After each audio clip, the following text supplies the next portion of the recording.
दिवाळीच्या काही सुट्ट्या बाकी राहिल्या म्हणून आम्ही गँगला घेऊन निघालो एका छान ठिकाणी। आज मी तुम्हाला दाखवणार आहे खास असं काही। चला तर मग माझ्याबरोबर एका खास व्हिडिओसाठी। माझ्यासाठी हे ठिकाण अगदीच नवीन आहे। पुणे जिल्ह्यातच असलेलं निमगाव दावडी हे खंडोबाचं मंदिर आहे। तुम्ही पाहू शकाल इतकं सुंदर असलं इथं वातावरण आहे। एंट्री केल्यास गणपतीचं आपण दर्शन घेतो। ते दर्शन घेतल्यावर भव्य अशी वेस इथे आहे। प्रवेशद्वार आहे। इथून आत गेल्यानंतर मस्त असं कळस दिसतो।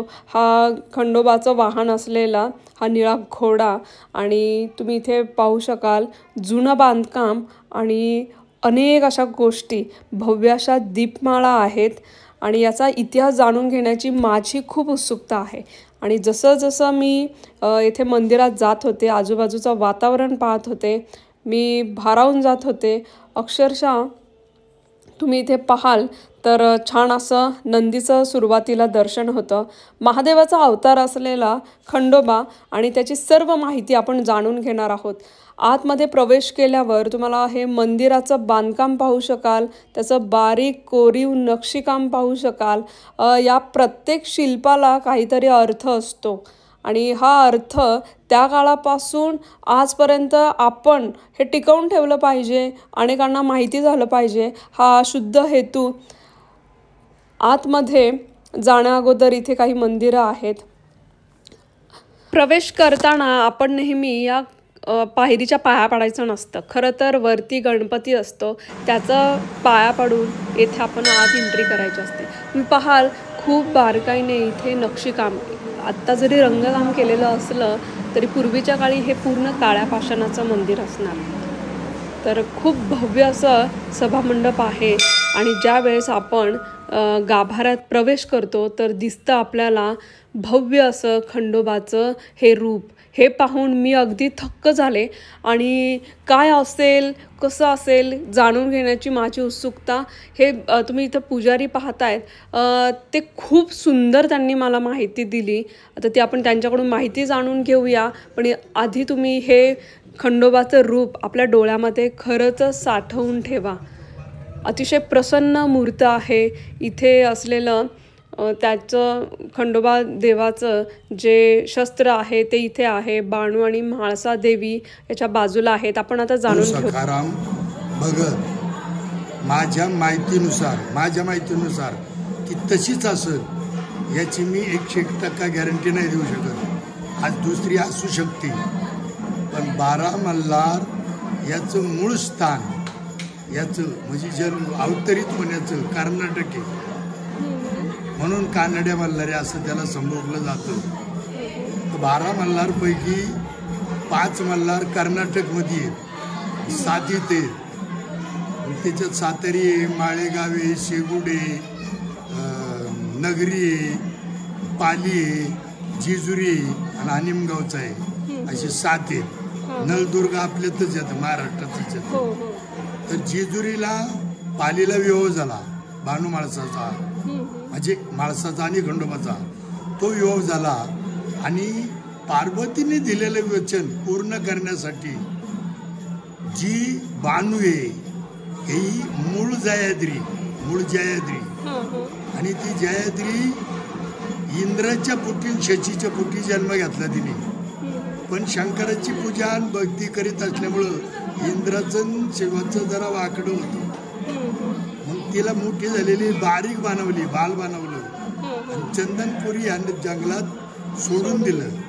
मग तिथून देव जेजुरीला आल्याच्या नंतर जेजुरीहून जे निघाले चंदनपूरला जायचं ते इथं आले। हा 6वा अवतार आहे। हा स्त्री त्यागाचा आहे। इथं स्त्रीला वाव नाही। या गावात तमाशा होत नाही, स्त्री स्टेजवर नाचत नाही, आस्था गायत नाही। मग इथं आल्याच्या नंतर स्वतः विष्णू भगवंत म्हणजे प्रधानजी ते आले इथं।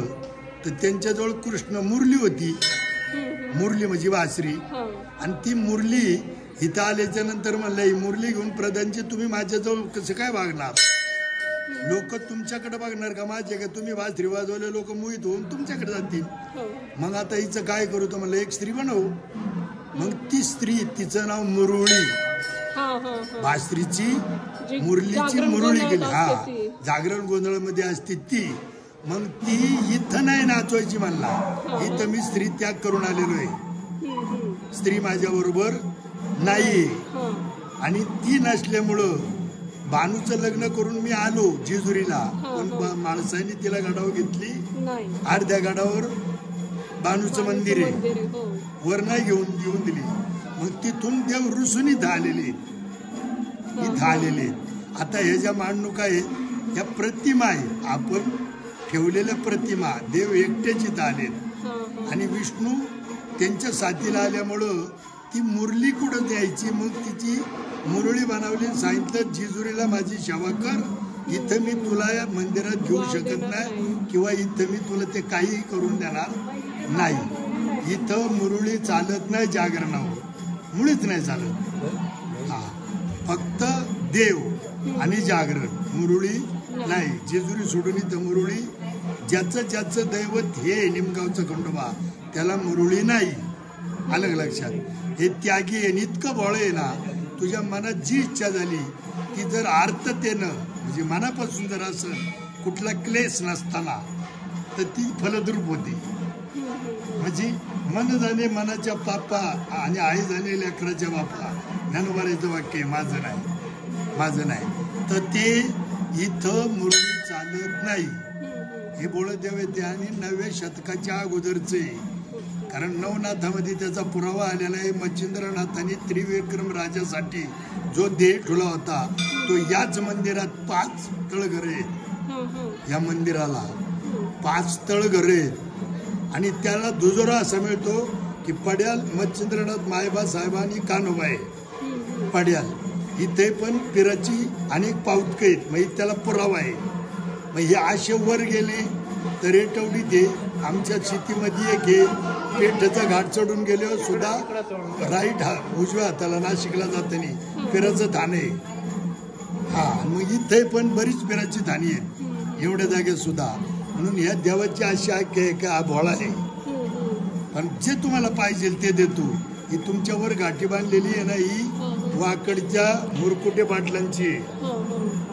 25 वर्षांनी मुलगा झालाय त्यांना. किती वर्षांनी? 25 वर्षांनी. देव उजवी द्यायचा की मुलगाच होईल. आणि घरची म्हणायची 25 वर्ष झाली अजून बल्ली करून नाही. हिला काय दुसरी करून देऊ. पण देवा त्यांनी स्वतः त्या माणसाने सांगितलं झाला तर हिला होईन नाही तर नाही का होईन. देव उजवी देतोय मी देवात सोडून कुणाचं ऐकणार. मग याला त्याला तो मुलगा झाला. आणि त्यांनी ही गाठी आणून बांधलेली. ही गाठी ही त्यांची.